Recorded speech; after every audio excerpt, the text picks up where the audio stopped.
तो hello friends, स्वागत है आपका हमारे यूट्यूब चैनल द टीचर जी में। तो फ्रेंड्स, आज मैं लेकर आप लोगों के लिए सामाजिक विज्ञान का 60 ताबड़तोड़ क्वेश्चन। फ्रेंड, बहुत ही शानदार प्रश्न है, बिल्कुल नए प्रश्न है और आपको देख के बहुत अच्छा लगेगा कि हाँ, ये प्रश्न जो है वो हमारे लेवल को मैच कर रहा है करके। बहुत अच्छा प्रश्न है फ्रेंड्स, देखना अंत तक ज़रूर। ठीक है, मैं आशा कर रहा हूँ कि आप लोग अंत तक ज़रूर इस वीडियो को वॉच करेंगे।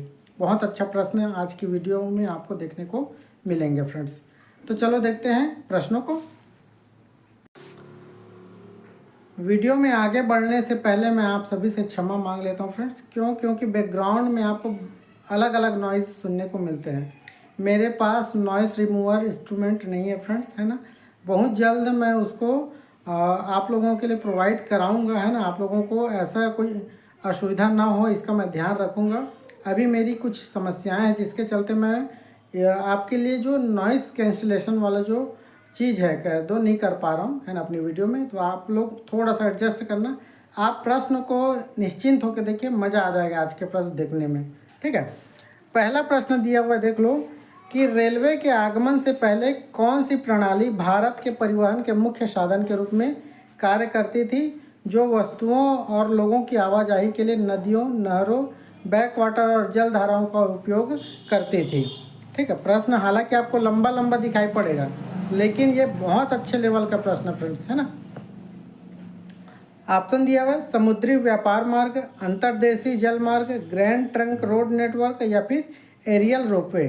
तो फ्रेंड्स, रेलवे के आगमन के पहले की कहानी है ना। तो भारत में परिवहन के रूप में मुख्य साधन के रूप में क्या चीज़ जो है वो कार्य करती थी, वो हमको बताना है। तो फ्रेंड्स, इस प्रश्न का जो सही उत्तर हो जाएगा ऑप्शन नंबर बी हो जाएगा, अंतर्देशीय जल मार्ग। ठीक है, जब रेलवे का आगमन नहीं हुआ था फ्रेंड्स, है ना, भारत में जब रेल लाइन नहीं बिछी थी, उस टाइम क्या हुआ था, भारत में नदियों, नहरों, बैक वाटर, है ना, उसके माध्यम से वस्तुओं को एक जगह से दूसरे जगह ले जाने के लिए जो है, यात्रियों को ले जाने के लिए साधन के रूप में उपयोग किया जाता था, है ना। और जैसे ही रेलवे मार्ग आई फ्रेंड्स, उसके बाद ये जो चीज़ें हैं वो धीरे धीरे नदारद हो गई, है ना। देखो, अंतर्देशीय जल मार्ग का क्या लाभ है फ्रेंड्स। एक तो ये पर्यावरण प्रदूषण से बिल्कुल पूरी तरह से मुक्त है फ्रेंड्स, है ना। तो ये एक बड़ा सा फायदा इसमें हमको ये देखने को मिलता है। ठीक है, तो ऑप्शन बी हमारे इस प्रश्न का सही उत्तर हो जाएगा। अगला प्रश्न देखते हैं। प्रश्न कह रहा है कि भारत में ताम्र युग को खालिस्तान संस्कृति के नाम से भी जाना जाता है।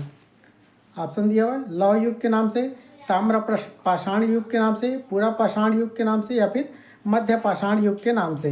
तो भारत में जो ताम्र युग है फ्रेंड्स, उसको किस अन्य नाम से जाना जाता है, तो इसका जो सही उत्तर हो जाएगा फ्रेंड्स ऑप्शन नंबर बी हो जाएगा, ताम्र पाषाण युग नाम से भी इसको जाना जाता है।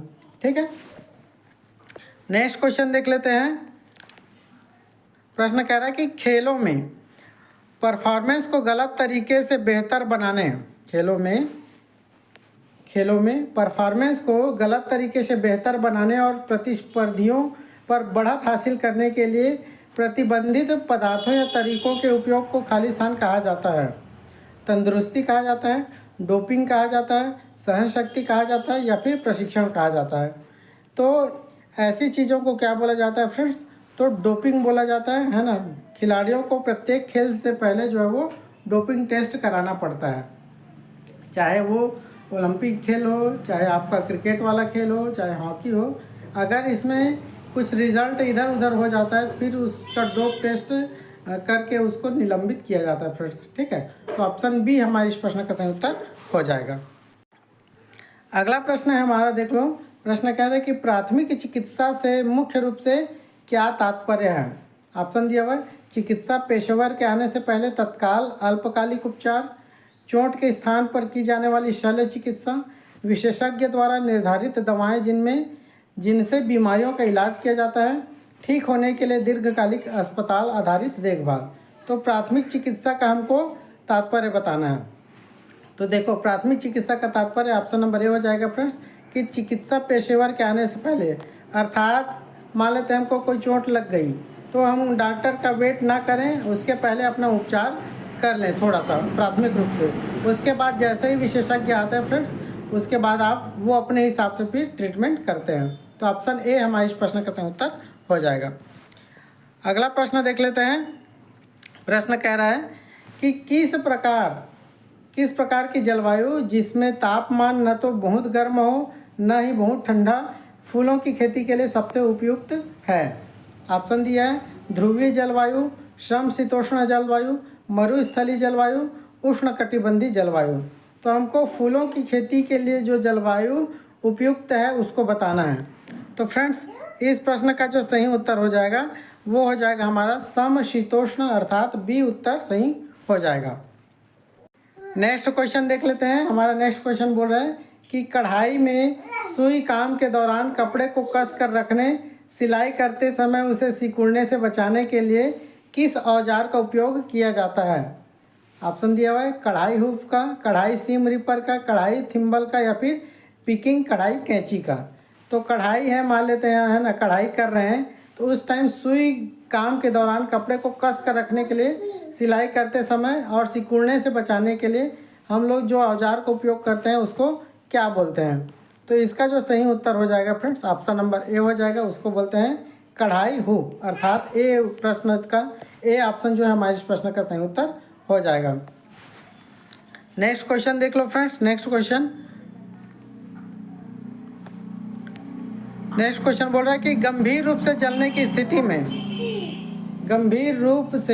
की स्थिति में प्राथमिक उपचार के दौरान अंगूठियों, घड़ियों। तो प्रश्न को पुनः दोहरा देता हूँ फ्रेंड्स कि गंभीर रूप से जलने की स्थिति में प्राथमिक उपचार के दौरान अंगूठियाँ, घड़ियाँ या तंग कपड़े जल्दी क्यों उतार देने चाहिए। ऑप्शन दिया हुआ है ऊतकों की सूजन के कारण होने वाली रुकावट को रोकने के लिए, चोट वाली जगह को साफ दिखाने के लिए, जले हुए स्थान का तापमान बढ़ाने के लिए, खून बहना तुरंत रोकने के लिए। तो मान लेते हैं गंभीर रूप से कोई जल गया है ना, कोई व्यक्ति जो है वो जल गया है फ्रेंड्स, तो वो जैसे अंगूठी पहना है, घड़ी पहना है या फिर कुछ टाइट कपड़े पहने हुए हैं तो उसको जल्दी क्यों उतार देने चाहिए ये बोला जा रहा है। तो इसका जो सही उत्तर हो जाएगा फ्रेंड्स ऑप्शन नंबर ए हो जाएगा, ऊतकों की सूजन के कारण होने वाली रुकावट को रोकने के लिए। ऑप्शन ए हमारे इस प्रश्न का सही उत्तर हो जाएगा। जब शरीर का कोई भी हिस्सा फ्रेंड्स गंभीर रूप से जल जाता है तो वहाँ की जो त्वचा होती है और आंतरिक जो ऊतक होती है उसमें तेज़ी से सूजन आने लगता है ना, जिसके चलते जो अंगूठी है, घड़ी है, कपड़े है ना, उसको जल्दी से उतारने के लिए बोला जाता है। नेक्स्ट क्वेश्चन की तरफ बढ़ जाते हैं। प्रश्न बोल रहा है कि यदि अक्षांश रेखाओं को 1 डिग्री के अंतराल पर खींचा जाए तो दोनों गोलार्धों में भूमध्य रेखा सहित लेकिन ध्रुवों को छोड़कर अक्षांश रेखाओं की कुल संख्या कितनी होगी। 182 होगी, 189 होगी, 183 होगी या फिर 179 होगी। तो फ्रेंड्स इसका जो सही उत्तर हो जाएगा वो हो जाएगा ऑप्शन नंबर डी 179 होगी। भूमध्य रेखा पर 0 डिग्री होती है ना, भूमध्य रेखा जो है वो 0 डिग्री पर होती है फ्रेंड्स।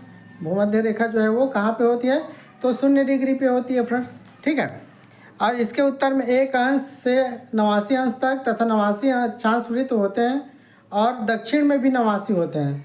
तो 90 डिग्री उत्तरी और 90 डिग्री दक्षिणी बिंदु होते हैं, रेखाएं नहीं, ठीक है। इसलिए कुल रेखाएं जो है वो 89 और 89 को जब ऐड करेंगे फ्रेंड्स तो कितना मिल जाएगा प्लस 1 भूमध्य रेखा को, तो वो 179 मिल जाएगा हम लोगों को। अगला प्रश्न देख लो कि शारीरिक शिक्षा की वह उपशाखा जो दिव्यांग छात्रों को शारीरिक शिक्षा प्रदान करने पर केंद्रित होती है उसे खाली स्थान कहा जाता है। शारीरिक शिक्षा की वह उपशाखा हमको बताना है जो दिव्यांग छात्रों को शारीरिक शिक्षा प्रदान करने पर केंद्रित होती है उसे क्या कहा जाता है। खेल प्रबंधन, सामान्य व्यायाम शरीर विज्ञान, अनुकूलित शारीरिक शिक्षा या फिर भौतिक चिकित्सा। तो फ्रेंड्स इसको क्या बोला जाएगा, तो इसको बोला जाएगा फ्रेंड्स अनुकूलित शारीरिक शिक्षा अर्थात option number C. Next question देख लेते हैं। खेल पोषण की कौन सी अवधारणा एथलेटिक प्रदर्शन को अधिकतम करने और पुनः प्राप्ति में तेजी लाने के लिए प्रशिक्षण सत्रों से पहले, दौरान, बाद में रणनीतिक रूप से विशिष्ट पोषक तत्वों का सेवन करने से संबंधित है। तो हमको खेल पोषण से संबंधित प्रश्न पूछा गया है। तो एथलेटिक प्रदर्शन के दौरान फ्रेंड्स है ना, अधिकतम जो आपका एक प्रकार से कहा जाए अधिकतम अपना प्रदर्शन दिखाने के लिए और उसको पुनः प्राप्ति में तेज़ी लाने के लिए तो सत्रों से पहले, मतलब खेल शुरू होने से पहले, खेल के दौरान और खेल के बाद कौन से विशिष्ट पोषक तत्वों का सेवन करने से संबंधित है, हमको बताना है। मांसपेशियों के शोष में वृद्धि से, कैलोरी पर प्रतिबंध से, पोषक तत्वों का समय निर्धारण से, या फिर हाइड्रोस्टैटिक वजन से। तो फ्रेंड्स, इस प्रश्न का जो सही उत्तर हो जाएगा वो हो जाएगा हमारा ऑप्शन नंबर सी, पोषक तत्वों का समय निर्धारण से संबंधित है। तो खेल विज्ञान में फ्रेंड्स, न्यूट्रिएंट टाइमिंग का मतलब ये होता है कि एक खिलाड़ी को कसरत या खेल से कितनी देर पहले, खेल के दौरान और खेल के तुरंत बाद कौन से पोषक तत्व, जैसे हमारा कार्बोहाइड्रेट हो गया, प्रोटीन हो गया, वो लेने चाहिए, ताकि जो शरीर को तुरंत ऊर्जा मिले और मांसपेशियों की जो रिकवरी है वो तेज़ी से हो जाए। नेक्स्ट क्वेश्चन दिया है फ्रेंड्स, भारतीय संगीत में कौन सा तत्व एक आवर्ती समय के चक्र के रूप में कार्य करता है, जिससे कलाकार श्रम के साथ तालमेल बनाए रखता है? स्वर, आलाप, राग या फिर ताल। तो भारतीय संगीत में हमको बताना है कौन सा एक तत्व है फ्रेंड्स जो आवर्ती समय चक्र के अनुरूप कार्य करता है। तो इसका जो सही उत्तर हो जाएगा फ्रेंड्स 101 का, तो ताल हो जाएगा। ऑप्शन नंबर डी हमारे इस प्रश्न का सही उत्तर हो जाएगा। ठीक है, तो भारतीय शास्त्रीय संगीत में जैसे देखते हैं तो ताल समय को मापने का एक आवर्ती चक्र है। गीत या वादन की शुरुआत या और अंत इसी के अनुसार तय होते हैं, ये आपको ध्यान में रखना होगा। ताल की जो पहली मात्रा होती है फ्रेंड्स, है ना, ताल की जो पहली मात्रा होती है उसको क्या बोला जाता है? सम बोला जाता है। क्या बोला जाता है? सम बोला जाता है। ठीक है, नेक्स्ट क्वेश्चन देख लें। निम्नलिखित में से कौन सा प्राथमिक पुरावशेष उन राजाओं के बारे में जिन्होंने शासन किया, उनके द्वारा उपयोग की गई भाषा और विभिन्न देशों के बीच व्यापार के बारे में जानकारी प्रदान करता है? ऑप्शन दिया है मिट्टी के बर्तनों के टुकड़े, जीवाश्म, मूर्तियाँ या फिर सिक्के। तो इसका जो सही उत्तर हो जाएगा फ्रेंड्स सिक्के। ऑप्शन नंबर डी हमारे इस प्रश्न का सही उत्तर हो जाएगा। तो प्राचीन सिक्के इतिहास जानने का बहुत ही महत्वपूर्ण साधन है, आप सभी को पता होना चाहिए फ्रेंड्स। नेक्स्ट क्वेश्चन देख लेते हैं। नेक्स्ट क्वेश्चन बोल रहा है कि किस प्रकार समाज की विशेषता यह थी कि भूमि स्वामित्व शक्ति का मुख्य स्रोत था? किस प्रकार के समाज की विशेषता यह थी कि भूमि स्वामित्व शक्ति का मुख्य स्रोत था और सामंतों और जागीरदारों के बीच सामाजिक, आर्थिक और सैन्य दायित्व थे? ऑप्शन दिया है कृषि पूर्व समाज, इंडस्ट्रियल युग के बाद का समाज, बागवानी समाज या फिर सामंती समाज। तो फ्रेंड्स, इसका जो सही उत्तर हो जाएगा वो हो जाएगा ऑप्शन नंबर डी, सामंती समाज। तो मध्यकाल में फ्रेंड्स जैसे यूरोप और कई देशों में सामंतवाद प्रचलित था, है ना। इस समाज में जो राजा अपने अधीन अधिक सामंतों को जो भूमि होता था वो दे देते थे और सामंत जो है वो किसानों से खेती करवाते थे। ठीक है, इस व्यवस्था में ही क्या होता था कि भूमि की शक्ति, अर्थव्यवस्था और सामाजिक प्रतिष्ठा जो है वो मुख्य आधार बन जाता था। ठीक है, तो ऑप्शन डी जो है हमारे इस प्रश्न का सही उत्तर हो जाएगा। नेक्स्ट क्वेश्चन देख लेते हैं। प्रश्न कह रहा है कि वैदिक भारत में प्रयुक्त जनपद शब्द प्रयुक्त संस्कृत शब्द पद का शाब्दिक अर्थ खाली स्थान है? मुकुट, गांव, सिर या फिर पाद। तो ये पद, जैसे जनपद में ये पद लिखा हुआ है तो इसका हमको शाब्दिक अर्थ बताना है। तो क्या हो जाएगा फ्रेंड्स इसका सही उत्तर? तो पाद हो जाएगा। ऑप्शन नंबर डी हमारे इस प्रश्न का सही उत्तर हो जाएगा। तो संस्कृत में पद का अर्थ है पैर या स्थान, ध्यान रखना है ना। संस्कृत में जो पद का अर्थ होता है क्या होता है? पैर या फिर स्थान होता है फ्रेंड्स। और जनपद का शाब्दिक अर्थ क्या हो जाएगा? वह स्थान जहाँ किसी जन ने अपने पैर रखे हों या जहाँ वे बस गए हों, उसी को जनपद बोला गया है पूरा, अगर देखा जाए तो। नेक्स्ट क्वेश्चन की तरफ बढ़ जाते हैं। प्रश्न कह रहा है कि निम्नलिखित में से कौन सी एक व्याख्यात्मक शिक्षण विधि है? निम्नलिखित में से कौन सी एक व्याख्यात्मक शिक्षण विधि है जिसमें शिक्षक केंद्रित कक्षा में शिक्षक सीधे अवधारणाओं को व्याख्या करता है? व्याख्यान विधि है, भूमिका निर्वहन विधि, चर्चा विधि या फिर प्रोजेक्ट विधि। तो फ्रेंड्स इसका जो सही उत्तर हो जाएगा आपका ऑप्शन नंबर ए, व्याख्यान विधि। नेक्स्ट क्वेश्चन देख लेते हैं। प्रश्न कह रहा है कि पुनर्चक्रण में क्रेडल टू क्रेडल अवधारणा के पीछे मुख्य विचार क्या है? ऑप्शन दिया है उत्पादों का उपयोग किया जाता है और फिर उनका जीवन चक्र पूरा होने के बाद उन्हें हमेशा के लिए फेंक दिया जाता है। उत्पादों का निर्माण किया जाता है और उन्हें सीधे लैंडफिल में डाल दिया जाता है। सी ऑप्शन कह रहा है कि उत्पादों को इस तरह से डिज़ाइन किया जाता है कि उपयोग के बाद उन्हें आसानी से दोबारा इस्तेमाल या रिसाइकल किया जा सके। डी ऑप्शन कह रहा है कि उत्पादों को हमेशा के लिए नष्ट करने के लिए दूसरे देशों में निर्यात किया जाता है। तो क्रेडल टू क्रेडल अवधारणा को हमको समझाना है फ्रेंड्स। तो इसका जो सही उत्तर हो जाएगा वो हो जाएगा हमारा ऑप्शन नंबर सी। ठीक, कि उत्पादों को इस तरह डिज़ाइन किया जाता है कि वो उपयोग के बाद उन्हें आसानी से दोबारा इस्तेमाल या रिसाइकल किया जा सके। नेक्स्ट क्वेश्चन देख लेते हैं। किस प्रकार की विकलांगता किसी व्यक्ति की देखने की क्षमता को प्रभावित करती है, जिसमें अंधापन या कमज़ोर दृष्टि जैसी स्थितियां शामिल हैं? तो ये कौन सी हो जाएगी फ्रेंड्स? ये आपकी श्रवण बाधिता हो जाएगी, मोटर बाधिता हो जाएगी, दृष्टि बाधिता हो जाएगी या फिर बौद्धिक बाधिता हो जाएगी। तो इसका जो सही उत्तर हो जाएगा फ्रेंड्स आपका ऑप्शन नंबर सी हो जाएगा, दृष्टि बाधिता। नेक्स्ट क्वेश्चन देख लेते हैं। नाइट्रोजन और फास्फोरस जैसे पोषक तत्वों की अधिकता से, नाइट्रोजन और फास्फोरस जैसे पोषक तत्वों की अधिकता से जल निकायों में शैवाल का जमाव, संभावित विषैले पदार्थों का उत्पादन होता है, जिससे कौन सी पर्यावरणीय समस्या उत्पन्न होती है? मिट्टी का अम्लीकरण, कैडमियम का संचय, भूजल का क्षरण या फिर यूट्रोफिकेशन। तो फ्रेंड्स इसका जो सही उत्तर हो जाएगा हमारा ऑप्शन नंबर डी हो जाएगा, यूट्रोफिकेशन हो जाती है समस्या के रूप में। जब खेतों के उर्वरकों से फ्रेंड्स नाइट्रोजन और फास्फोरस बहकर तालाबों या झीलों में मिल जाते हैं, तो वहाँ जो जलीय पौधे और जो मुख्य रूप से शैवाल होते हैं, है ना, उसकी अत्यधिक वृद्धि होने लगती है। इसे ही क्या बोला जाता है? यूट्रोफिकेशन बोला जाता है। इससे क्या होता है फ्रेंड्स, पानी में जो ऑक्सीजन है कम हो जाती है और मछलियाँ जो है मरने लगती हैं। नेक्स्ट क्वेश्चन देख लेते हैं। 30 इंच के कदम उपयोग करके, 30 इंच के कदम का उपयोग करके स्थिर स्थिति से, प्रश्न दिया हुआ है 30 इंच कदम उपयोग करके स्थिर स्थिति से मार्च शुरू करने से किस ड्रिल कमांड का उपयोग किया जाता है? फॉरवर्ड मार्च का, अबाउट फेस का, स्टैंड आसानी से या फिर स्क्वाड हाल्ट का? तो फ्रेंड्स इसका जो सही उत्तर हो जाएगा वो हो जाएगा ऑप्शन नंबर ए हो जाएगा, फॉरवर्ड मार्च का। ठीक है, नेक्स्ट क्वेश्चन देख लेते हैं। किस हिंदू शाही शासक को महमूद गजनी ने, है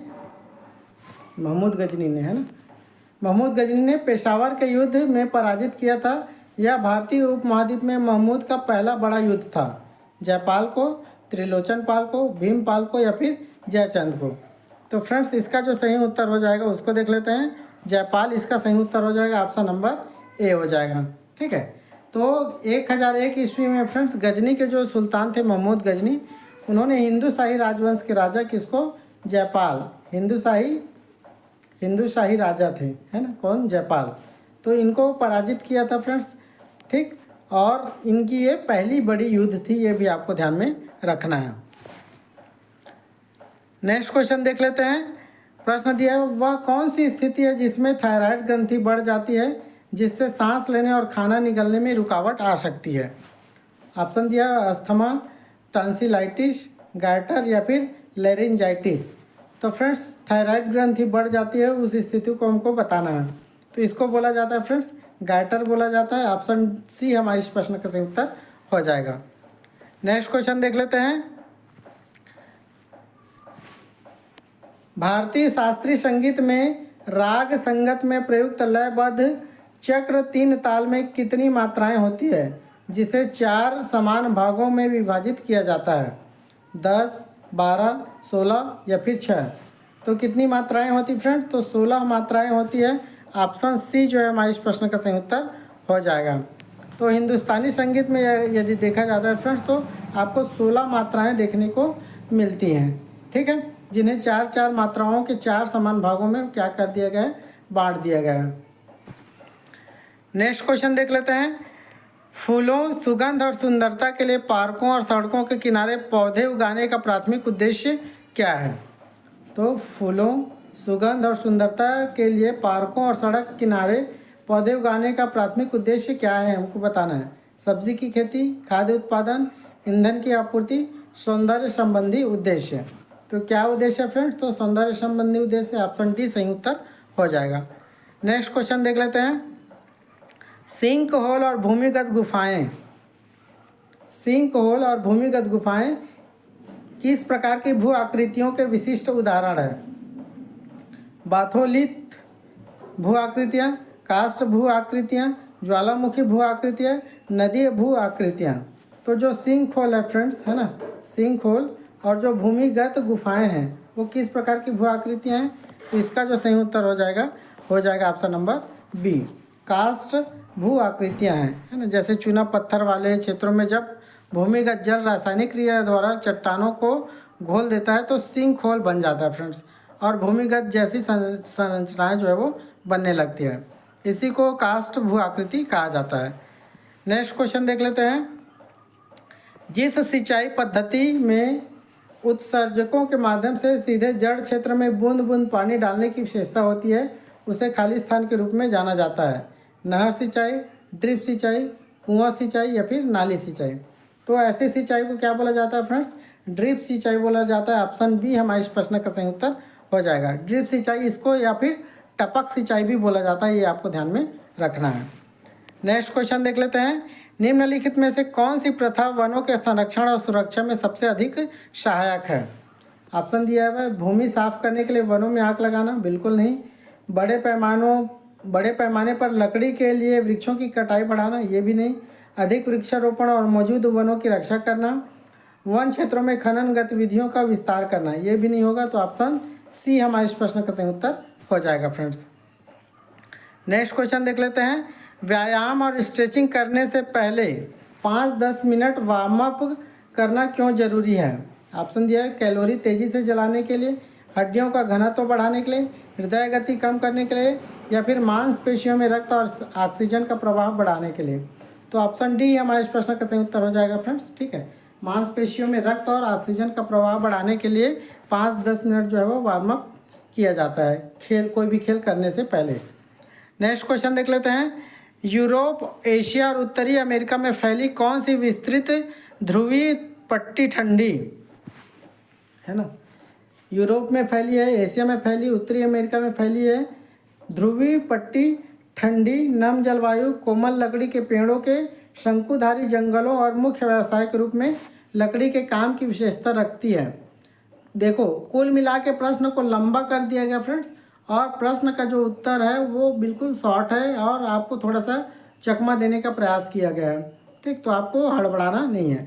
ऑप्शन दिया हुआ है सवाना, टैगा, टुंड्रा, प्रेरी। तो कुल मिलाकर का जो ध्रुवीय पट्टी है जिसमें ठंडी और नम जलवायु कोमल लकड़ी के पेड़ों की जो शंकुधारी जंगल होते हैं और मुख्य व्यवसाय के रूप में लकड़ी के काम की विशेषता रखते हैं, उसको क्या बोला जाता है ये हमको बताना है। तो इसको क्या बोला जाएगा फ्रेंड्स? इसको बोला जाएगा ऑप्शन नंबर टैगा बोला जाएगा। क्या बोला जाएगा? टैगा बोला जाएगा। ऑप्शन बी हमारे इस प्रश्न का सही उत्तर हो जाएगा। नेक्स्ट क्वेश्चन देख लेते हैं। कौन सी संरक्षण विधि फलों से नमी हटाकर उनकी शेल्फ लाइफ को काफ़ी बढ़ा देती है? ऑप्शन दिया हुआ है अचार बनाना, पाश्चुरीकरण, शुष्कन या फिर किण्वन। तो फ्रेंड्स इसका जो सही उत्तर हो जाएगा आपका शुष्कन हो जाएगा। ऑप्शन सी सही उत्तर हो जाएगा। नेक्स्ट क्वेश्चन देख लेते हैं। कौन सी भू आकृति एक बड़े समतल भूभाग के रूप में वर्णित है जिसकी ऊंचाई बहुत कम होती है? ऑप्शन दिया हुआ है मैदान, महाखंड, वादी या फिर पर्वत। तो उस भू आकृति को हमको बताना है जो कि एक बड़ा रूप रहता है, समतल भूभाग रहता है ना, और उसकी ऊंचाई जो है वो बहुत कम होती है। तो इसका जो सही उत्तर हो जाएगा फ्रेंड्स उसको बोला जाता है मैदान। ऑप्शन ए सही उत्तर हो जाएगा। तो भूगोल में यदि देखा जाएगा फ्रेंड्स, ये भूगोल का बेसिकली क्वेश्चन है। तो भूगोल में यदि देखा जाए तो समुद्र तल से जो कम ऊंचाई वाले विस्तृत और लगभग समतल या हल्के तरंगित भूभाग को क्या बोला जाता है? मैदान बोला जाता है फ्रेंड्स। ठीक है, नेक्स्ट क्वेश्चन देख लेते हैं। दीर्घकालिक विकास के लिए प्राकृतिक संसाधनों का सतत प्रबंधन क्यों आवश्यक है? ऑप्शन दिया हुआ है संसाधनों के असीमित निष्कर्षण की अनुमति देता है, नई तकनीक की आवश्यकता को कम करता है, औद्योगिक उपभोग के सभी रूपों को रोकता है, भविष्य की पीढ़ियों के लिए उपलब्धता सुनिश्चित करता है। तो फ्रेंड्स इसका जो सही उत्तर हो जाएगा फ्रेंड्स ऑप्शन नंबर डी हो जाएगा। भविष्य की पीढ़ियों के लिए उपलब्धता सुनिश्चित करता है। ठीक है, नेक्स्ट क्वेश्चन देख लेते हैं। स्कूल के बगीचे में सब्जियां लगाने से पहले पोषक तत्वों की उचित उपलब्धता सुनिश्चित करने के लिए निम्नलिखित में से कौन सा एक महत्वपूर्ण कदम है? रोजाना पानी देना, बागवानी के औजार खरीदना, मिट्टी के पीएच का परीक्षण और उसे तैयार करना, गंदगी पर केमिकल ब्लीच छिड़कना।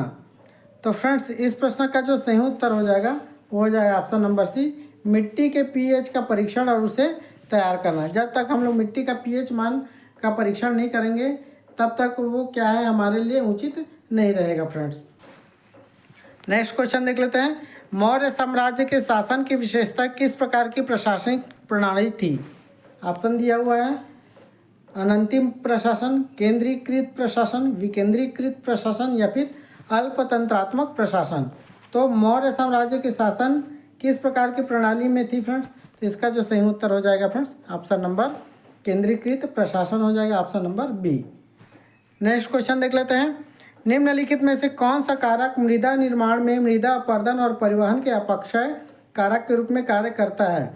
ऑप्शन दिया हुआ है अपकेंद्रीय बल, ज्वालामुखी की ऊष्मा, बहता पानी या फिर चुंबकीय बल। तो इसका जो सही उत्तर हो जाएगा फ्रेंड्स बहता पानी, ऑप्शन सी सही उत्तर हो जाएगा। नेक्स्ट क्वेश्चन की तरफ बढ़ जाते हैं। प्रश्न कह रहा है कि सीमा सड़क संगठन जिसको आप लोग BRO भी बोलते हो कि बुनियादी ढांचा परियोजनाओं के हिस्से के रूप में उद्घाटित रणनीतिक श्योक सुरंग किस क्षेत्र में स्थित है? श्योक सुरंग के बारे में हमको बताना है। प्रश्न यहाँ से पूछा जा सकता था कि श्योक सुरंग जो है वो कहाँ स्थित है, ऐसे करके, ठीक है। लेकिन इस प्रश्न को लंबा करके आपसे पूछा गया है, लद्दाख में, इम्फाल में, असम में या फिर आंध्र प्रदेश में। तो श्योक सुरंग जो है वो कहाँ पे फ्रेंड्स? वो लद्दाख में है, ऑप्शन ए हमारे इस प्रश्न का सही उत्तर हो जाएगा। नेक्स्ट क्वेश्चन देख लेते हैं। शहरी वातावरण में उच्च स्तर के ध्वनि प्रदूषण के लंबे समय तक संपर्क में रहने से आमतौर पर कौन सी स्वास्थ्य समस्या होती है?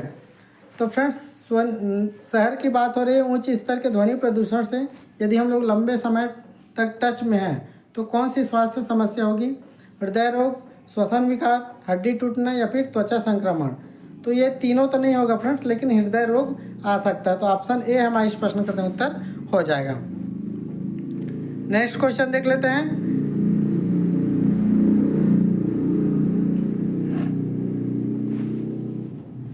भारतीय संविधान के अनुच्छेद 19(1)(a) के तहत भाषण और अभिव्यक्ति की स्वतंत्रता की विशेष रूप से रक्षा करने वाला कौन सा मौलिक अधिकार दर्ज किया गया है? शिक्षा का अधिकार, समानता का अधिकार, शोषण के खिलाफ अधिकार या फिर स्वतंत्रता का अधिकार। तो फ्रेंड्स, इसका जो सही उत्तर हो जाएगा वो हो जाएगा हमारा ऑप्शन नंबर डी हो जाएगा। स्वतंत्रता का अधिकार जो है वो अनुच्छेद 19(a) के तहत भाषण और अभिव्यक्ति की स्वतंत्रता देती है, ठीक है। नेक्स्ट क्वेश्चन की तरफ बढ़ जाते हैं। बीज अंकुरण और पौधे के विकास के लिए निम्नलिखित में से कौन सी परिस्थितियां आवश्यक है? ऑप्शन दिया हुआ है सूर्य का प्रकाश, लवणता और हवा, कार्बन डाइऑक्साइड, खनिज और छाया, नमी, उपयुक्त तापमान और ऑक्सीजन, मिट्टी का प्रकार, कीड़ और वर्षा। तो फ्रेंड्स, इसके सही उत्तर की तरफ बढ़ेंगे तो हमारा जो सही उत्तर हो जाएगा नमी, उपयुक्त तापमान और ऑक्सीजन सही उत्तर हो जाएगा। नेक्स्ट क्वेश्चन की तरफ बढ़ जाते हैं। एक बच्चा पोषक तत्वों की दीर्घकालिक कमी के कारण समान आयु के अन्य बच्चों की तुलना में काफ़ी लंबा है। इस स्थिति को क्या कहते हैं? एनीमिया, अवरुद्ध विकास, क्वाशियोरकोर या फिर विशाल कायता। तो फ्रेंड्स, एक जो बच्चा है वो पोषक तत्वों की कमी की दीर्घकालिक कमी के कारण समान आयु के अन्य बच्चों की तुलना में काफ़ी कम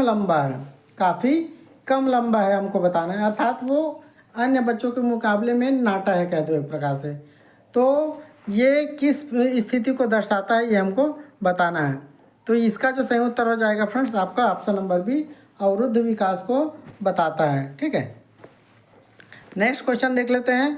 प्रश्न कह रहा है कि स्वयं राजते इति स्वरः की अवधारणा के अनुसार भारतीय शास्त्रीय संगीत में किस स्थिति में किसी ध्वनि को स्वर माना जाता है? ऑप्शन दिया हुआ है जब वह मानक पिच पर ट्यून किए गए तार वाले वाद्य यंत्रों द्वारा उत्पन्न की जाती है, जब वह एक निश्चित लयबद्ध चक्र का अनुसरण करती है, जब वह उच्च ध्वनि पर निरंतर श्वास के साथ उत्पन्न की जाती है, जब वह एक स्थिर और मधुर स्वर उत्पन्न करती है जो स्वतंत्र रूप से बने रहने में सक्षम हो। तो इसका जो सही उत्तर हो जाएगा फ्रेंड्स ऑप्शन नंबर डी हो जाएगा। जब वह एक स्थिर और मधुर स्वर उत्पन्न करती है जो स्वतंत्र रूप से बने रहने में सक्षम हो। नेक्स्ट क्वेश्चन देख लेते हैं। कौन सा मौलिक अधिकार किसी नागरिक को अपने किसी अन्य मौलिक अधिकार के उल्लंघन की स्थिति में न्याय के लिए न्यायालय जाने का कानूनी अधिकार देता है? ऑप्शन दिया हुआ है संवैधानिक उपचारों का अधिकार, सांस्कृतिक और शैक्षिक अधिकार, जन स्वास्थ्य को बढ़ावा देने का अधिकार, सूचना का अधिकार अधिनियम। तो फ्रेंड्स इसका जो सही उत्तर हो जाएगा वो हो जाएगा आपका ऑप्शन नंबर ए संवैधानिक उपचारों का अधिकार। तो ऑप्शन ए सही उत्तर हो जाएगा। कुल मिला के प्रश्नों को लंबा कर दिया गया फ्रेंड्स, लेकिन जो पूछना चाह रहा है वो आपको समझ में आनी चाहिए। निम्नलिखित में से किसे प्राथमिक उपचार प्रशिक्षण का मुख्य उद्देश्य माना जाता है? खेलकूद संबंधी फिटनेस को बढ़ावा देना, जीवन की रक्षा करना, सर्जरी सिखाना या फिर प्रयोगशाला परीक्षण। तो ये दोनों तो नहीं होगा, ऑप्शन बी हमारे इस प्रश्न का सही उत्तर हो जाएगा फ्रेंड्स। नेक्स्ट क्वेश्चन की तरफ बढ़ जाएंगे। किसने लोगों को उठो, जागो और तब तक मत रुको जब तक लक्ष्य प्राप्त न हो जाए के संदेश से प्रेरित किया? महात्मा गांधी, स्वामी विवेकानंद, रविन्द्रनाथ टैगोर या फिर अरविंद घोष। तो फ्रेंड्स किसने कहा है? तो स्वामी विवेकानंद जी का ये कथन है, उठो जागो और तब तक मत रुको जब तक लक्ष्य प्राप्त ना हो जाए। नेक्स्ट क्वेश्चन की तरफ बढ़ जाते हैं। वैक्यूम पैकेजिंग एक खालिस्तान वातावरण बनाकर नाशवान खाद्य पदार्थों की सेल्फ लाइफ को बढ़ाती है। ऑप्शन दिया है कार्बन डाइऑक्साइड युक्त वातावरण, उच्च तापमान वाला वातावरण, सूर्य प्रकाश के संपर्क वाला वातावरण, ऑक्सीजन रहित वातावरण। तो फ्रेंड्स इसका जो सही उत्तर हो जाएगा वो हो जाएगा ऑप्शन नंबर डी हो जाएगा, ऑक्सीजन रहित वातावरण। नेक्स्ट क्वेश्चन देख लेते हैं। कौन सा संसाधन वितरण पैटर्न भारत के खनिज भूगोल को सही ढंग से दर्शाता है? बॉक्साइट भंडार मुख्य रूप से उत्तर पूर्वी पहाड़ी राज्यों में पाए जाते हैं। कोयला भंडार दक्षिणी तटीय क्षेत्रों में केंद्रित है। लौह अयस्क का भंडार मुख्य रूप से उत्तरी मैदानों में स्थित है। कोयले के प्रमुख भंडार पूर्वी राज्यों में स्थित है। तो फ्रेंड्स इसका जो सही उत्तर हो जाएगा ऑप्शन नंबर डी हो जाएगा, कोयले के प्रमुख भंडार पूर्वी राज्यों में स्थित है। ऑप्शन डी हमारे इस प्रश्न का सही उत्तर हो जाएगा। तो भारत का जो अधिकांश उत्तम श्रेणी का कोयला जो है फ्रेंड्स आपको पूर्वी और मध्य पूर्वी राज्यों जैसे झारखंड हो गया, उड़ीसा हो गया, पश्चिम बंगाल हो गया, छत्तीसगढ़ हो गया, यहाँ पे देखने को मिलती है। ठीक है, नेक्स्ट क्वेश्चन देख लेते हैं। जैसा कि अर्थशास्त्र में वर्णित है, मौर्य प्रशासन की किस विशेषता ने इसके विशाल क्षेत्रों के प्रभावी शासन में सबसे महत्वपूर्ण योगदान दिया? ऑप्शन दिया हुआ है एक उच्च संगठित नौकरशाही और कुशल नागरिक सेवा शासन, केंद्रीय निरीक्षण के बिना विकेंद्रीकृत शासन, केंद्रीय निरीक्षण के बिना वंशानुगत स्थानीय सरदारों के माध्यम से शासन, या फिर प्रांतों में केंद्रीय प्राधिकरण की न्यूनतम भागीदारी। तो फ्रेंड्स इसका जो सही उत्तर हो जाएगा एक उच्च संगठित नौकरशाही और कुशल नागरिक सेवा शासन। ऑप्शन ए सही उत्तर हो जाएगा। नेक्स्ट क्वेश्चन देख लेते हैं। आधुनिक ओलंपिक आंदोलन में 1900 के पेरिस ओलंपिक खेलों को ऐतिहासिक रूप से महत्वपूर्ण क्यों माना जाता है? ऑप्शन दिया है सबसे अधिक स्पर्धाओं का आयोजन हुआ इसलिए, आधुनिक ओलंपिक खेलों में महिलाओं की पहली भागीदारी हुई इसलिए, समर्पित ओलंपिक गांव वाले पहले ओलंपिक खेल के लिए, या फिर वैश्विक स्तर पर अधिकतम देशों की भागीदारी के लिए। तो फ्रेंड्स इसका जो सही उत्तर हो जाएगा फ्रेंड्स ऑप्शन नंबर बी हो जाएगा। आधुनिक ओलंपिक खेलों में महिलाओं की पहली भागीदारी इस ओलंपिक में हुई थी, जिसके चलते पेरिस ओलंपिक जो है ऐतिहासिक रूप से महत्वपूर्ण है फ्रेंड्स। नेक्स्ट क्वेश्चन देख लेते हैं। प्रश्न कह रहा है कि राइट हेयर पिन बेंड दर्शाने वाला एक चेतावनी यातायात चिन्ह आगे आने वाली निम्नलिखित में से सड़क की किस ज्यामिति को इंगित करता है?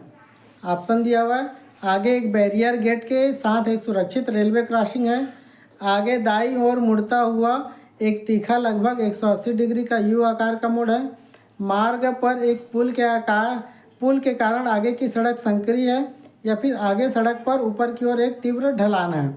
तो friends right hairpin bend जो बनी रहती है चेतावनी बताने वाली, वो क्या चीज़ को दर्शाती है हमको बताना है। तो फ्रेंड्स इसका जो सही उत्तर हो जाएगा वो हो जाएगा ऑप्शन नंबर बी, कि आगे दाईं ओर मुड़ता हुआ एक तीखा लगभग 180 डिग्री का यू आकार का मोड़ है। ठीक है, यदि आपने यू टर्न मूवी देखा होगा ना, यू टर्न करके, तो आपको समझ में आ जाएगा। नेक्स्ट क्वेश्चन की तरफ बढ़ जाते हैं। किस कंपनी ने 17वीं शताब्दी की शुरुआत में व्यापार शुरू करके भारत में ब्रिटिश उपस्थिति की शुरुआत की?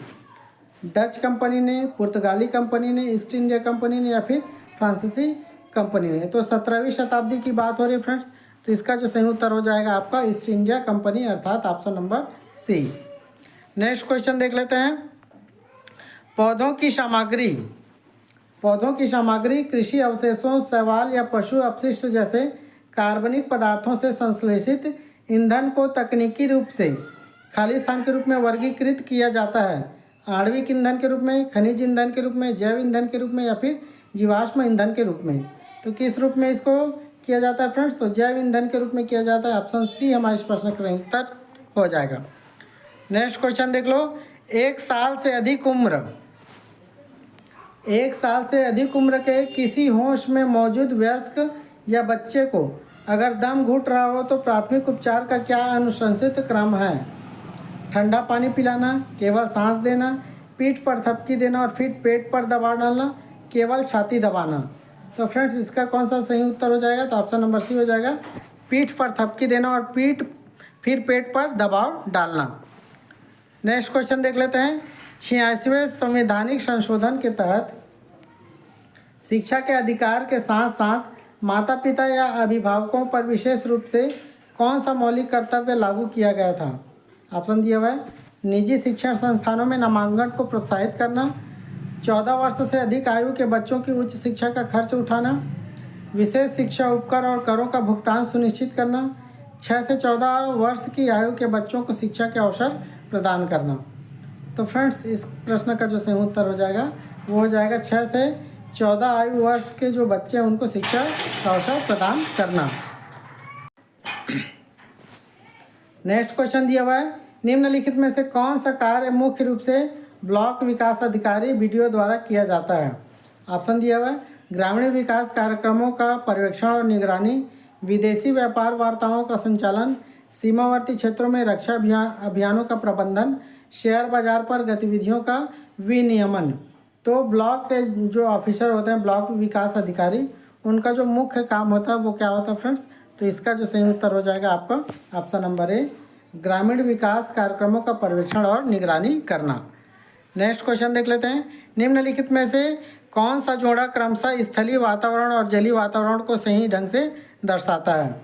एक जोड़ा हमको बताना है जो कि स्थलीय वातावरण और जलीय वातावरण को सही ढंग से दर्शाता है। वन और महासागर, नदी और रेगिस्तान, तालाब और घास का मैदान, झील और नदी। तो फ्रेंड्स इसका जो सही उत्तर हो जाएगा ऑप्शन नंबर ए हो जाएगा, वन और महासागर। स्थलीय वातावरण का क्या मतलब है? जो ज़मीन पर ही हो, है ना, जैसे आपका वन हो गया, जंगल हो गया। और जलीय वातावरण से संबंधित अर्थात आपका वो महासागर, समुद्र या तालाब आ जाता है। तो ऑप्शन ए हमारे इस प्रश्न का सही उत्तर हो जाएगा। नेक्स्ट क्वेश्चन देख लेते हैं। प्रश्न कह रहा है कि निम्नलिखित में से कौन सा एक सामाजिक संस्थान का उदाहरण है जो समाज में महत्वपूर्ण सामाजिक आवश्यकताओं को पूरा करने में मदद करता है? परिवार और शिक्षा, पर्वत और नदियाँ नहीं, वन और खनिज नहीं, मौसम और जलवायु। तो ऑप्शन ए ही हमारे इस प्रश्न का सही उत्तर हो जाएगा। सामाजिक संस्थान की बात की जा रही है। नेक्स्ट क्वेश्चन देख लो। चावल और आलू जैसे खाद्य पदार्थों में पाया जाने वाला कौन सा पोषक तत्व ग्लूकोज में टूटकर शरीर के लिए ऊर्जा का मुख्य स्रोत बनता है? वसा, कार्बोहाइड्रेट, विटामिन या फिर प्रोटीन? तो ये प्रश्न कोई ऐसा भी पूछा जा सकता था कि चावल और आलू में कौन सा पोषक तत्व मिलता है। ठीक है, तो इसका जो सही उत्तर हो जाएगा फ्रेंड्स वो हो जाएगा आपका ऑप्शन नंबर बी हो जाएगा फ्रेंड्स, कार्बोहाइड्रेट, है ना। ऑप्शन नंबर बी हमारा सही उत्तर हो जाएगा। तो कार्बोहाइड्रेट मिलता है, चावल हो गया, आलू हो गया, गेहूँ हो गया, शकरकंद हो गया, है ना। इसमें क्या मिलता है हमको? कार्बोहाइड्रेट मिलता है। तो ऑप्शन बी सही उत्तर हो जाएगा। नेक्स्ट क्वेश्चन देख लो। हिंदुस्तानी शास्त्रीय संगीत में स्वर में जैसे पा बोलते हैं, पा को खालिस्तान के नाम से जाना जाता है? पहली, पटदीप, पंचम या फिर परमेश? बिल्कुल नए ढंग का प्रश्न आप देख पा रहे होंगे फ्रेंड्स, है ना। ऐसा प्रश्न आपसे शायद ना पूछा गया हो, लेकिन आगे आपसे पूछा जा सकता है। तो फ्रेंड्स इसको क्या बोला जाता है, तो पंचम बोला जाता है। ऑप्शन सी सही उत्तर हो जाएगा। तो स्वर को क्या बोला जाता है, पंचम बोला जाता है। तो पंचम दा करके एक कह दो म्यूजिशियन थे या फिर संगीतकार थे, आपको ध्यान में आ रहा होगा। नेक्स्ट क्वेश्चन देख लेते हैं। खाद्य श्रृंखला में उत्पादकों या स्वपोषी जीवों को हमेशा प्रथम पोषण स्तर क्यों रखा जाता है। ऑप्शन दिया है, वे अपने पोषण चक्र को पूरा करने के लिए अन्य जीवों को उपभोग करते हैं, वे अपनी खाद्य ऊर्जा प्राप्त करने अन्य जीवों पर निर्भर रहते हैं, वे सौर ऊर्जा को ग्रहण करते हैं और उससे अगले स्तर के उपभोक्ताओं के लिए उपलब्ध कराते हैं, वे मृत पदार्थों का अपघटन करते हैं और अगले पोषण स्तर के जीवों को ऊर्जा या पोषक तत्व प्रदान करते हैं। तो इसका जो सही उत्तर हो जाएगा फ्रेंड्स, वो हो जाएगा हमारा ऑप्शन नंबर सी हो जाएगा।